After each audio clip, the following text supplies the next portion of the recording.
Greetings, my scattered brothers and sisters in the Lord. Trust you know the Lord is with you wherever you find yourself scattered today, and that you know that his presence with you is more than enough for whatever you might face today.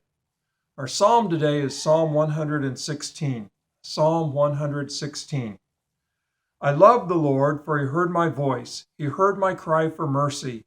Because he turned his ear to me, I will call on him as long as I live.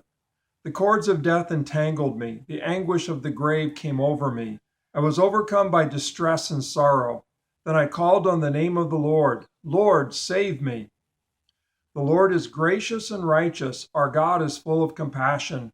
The Lord protects the unwary. When I was brought low, he saved me.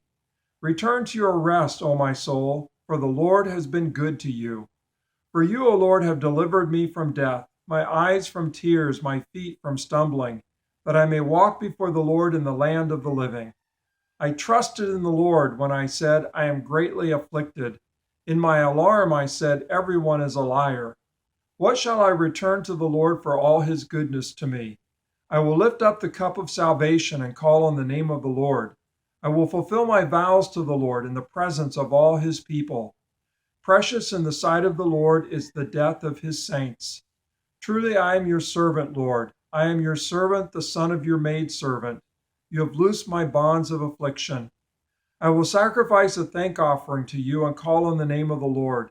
I will fulfill my vows to the Lord in the presence of all his people, in the courts of the house of the Lord in your midst, Jerusalem. Praise the Lord. This psalm is kind of special to me.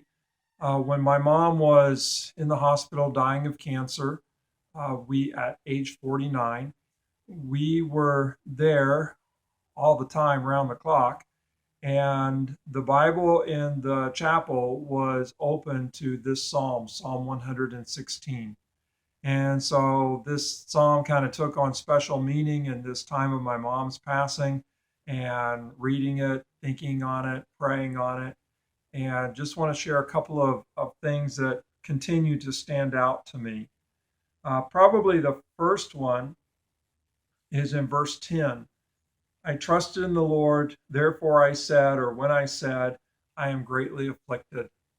And we trusted in the Lord enough to cry out to God. And when you cry out, it doesn't mean that there's a lack of faith, but you trust enough to cry out. And so I trusted in the Lord when I said, I'm greatly afflicted. The Lord is the one that we turn to in crying out on behalf of my mom and crying out ourselves. I heard one person put it this way, that when one member of the family has cancer, it's like the whole family has cancer. And so we were all crying out. And then the second part of that verse, in my alarm, I said, everyone is a liar. And this took on kind of a unique meaning in my mom's context. Every doctor was kind of telling us that this would be the next possible treatment. This was the next thing we could try, and always trying to paint a picture of hope, that there was kind of one more thing to try. And the truth is that nothing was really working. And finally, a couple of weeks before my mom's death, a family friend who was a doctor and a member of First Church, where my folks attended, where I grew up, he pulled us aside and just said, "Look, you need to realize there's no cure." And so finally, kind of a moment of truth that, while all of my mom's physicians, specialists were painting a bleak picture, but there was always one more thing to try. Finally, some truth was spoken. Maybe finally we heard some truth, that there was no cure.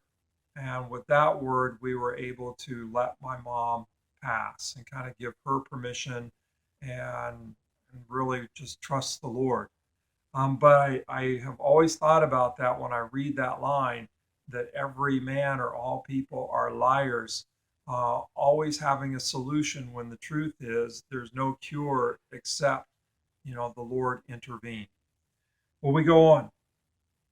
I will lift up the cup of salvation and call on the name of the Lord. I will fulfill my vows to the Lord in the presence of all his people. Verse 15, precious in the sight of the Lord is the death of those faithful to him. precious in the sight of the Lord is the death of his saints. And that really took on kind of special meaning, that the Lord saw my mom's death as precious, that it wasn't just me and my family grieving over the passing of my mom and how precious she was to us, but the Lord saw the death, the passing of my mom as precious, that she mattered deeply to him, and her passing in his sight was a very precious moment. And we sense that in terms of sensing the Lord's presence with my mom and with us there in the hospital room as we were gathered together and were able to say goodbye to her. And so that this moment of, a precious moment, not just precious to us, but precious to the Lord. I remember my dad's prayer when my mom passed. My dad quoted from the book of Job, "The Lord giveth, the Lord taketh. Blessed be the name of the Lord." And just this realization that, yes, my mom's passing wasn't just something that we went through, but that her passing was precious in the Lord's sight. And so then the psalm concludes with, "I will sacrifice a thank offering to you and call on the name of the Lord. I will fulfill my vows to the Lord in the presence of all his people, in the courts of the house of the Lord in your midst, Jerusalem. Praise the Lord." And just this praise and this commitment to testify that the Lord is good and the Lord is gracious and the Lord sees us through even death. And so wherever you find yourself scattered today, I pray that you would take comfort in the testimony, the prayer of Psalm 116. It's true. When we're afflicted, the Lord is the one to cry out to.